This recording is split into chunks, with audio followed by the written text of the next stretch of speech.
स्वयं प्रकाश परमात्मा को नमस्कार है।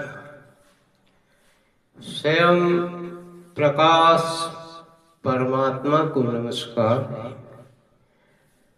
और भगवान की श्वास वायु से जो समुद्र के जल की वो धक्का लगा था, उसका संस्कार आज भी उसमें शेष है, जो ज्वार भाटा के रूप में दिन रात छटता और उतरता है कश्यप ऋतु के समय।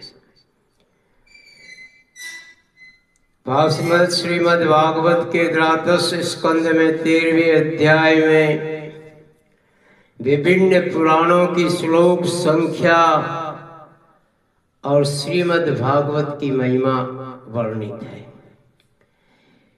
कि पुराणों में श्लोक संख्या कितनी है, कितने पुराण हैं, उसका वर्णन। तो विभिन्न पुराणों की श्लोक संख्या इस प्रकार से है, अलग अलग है। श्लोक संख्या उनका जोड़ श्रीमद् भागवत प्रतिपाद्य विषय और प्रयोजन को भी सुनिए। इसकी अलग अलग विधि है। ब्रह्म पुराण में 10,000 श्लोक, पद्म पुराण में 55,000 श्लोक और श्री विष्णु पुराण में 23,000 और शिव पुराण की श्लोक संख्या 24,000 है।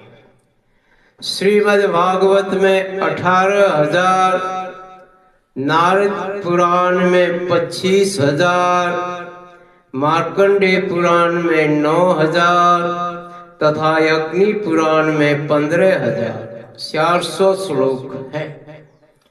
भविष्य पुराण की श्लोक संख्या 14,500 है और ब्रह्म वैवर्त पुराण की 18,000 और लिंग पुराण में 11,000 श्लोक है और वामन पुराण की 10,000, वराह पुराण में 24,000, स्कंद पुराण की श्लोक संख्या 81,100 है। कूर्म पुराण 17,000 श्लोकों और मत्स्य पुराण 14,000 श्लोकों का है। गरुड़ पुराण में 19,000 श्लोक है और ब्रह्मांड पुराण में 12,000। इस प्रकार पुराणों में 19,000 श्लोक हैं और ब्रह्मांड पुराण में 12,000। इस प्रकार सब पुराणों की श्लोक संख्या कुल मिलाकर 4 लाख होती है और इसमें श्रीमद् भागवत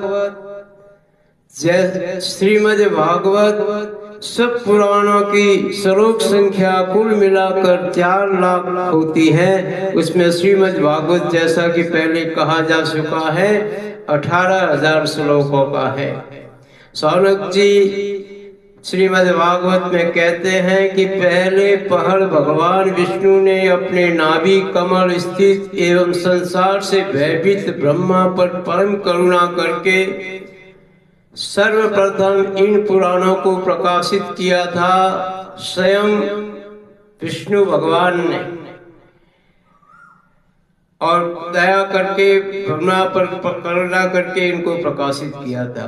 इसके आदि मध्य और अंत में वैराग्य उत्पन्न करने वाली बहुत सी कथाएं हैं और इन महापुराणों में जो भगवान श्री हरि की लीला कथाएं हैं वे तो अमृत स्वरूप है और उनके सेवन से सत्पुरुष और देवताओं को बड़ा ही आनंद मिलता है।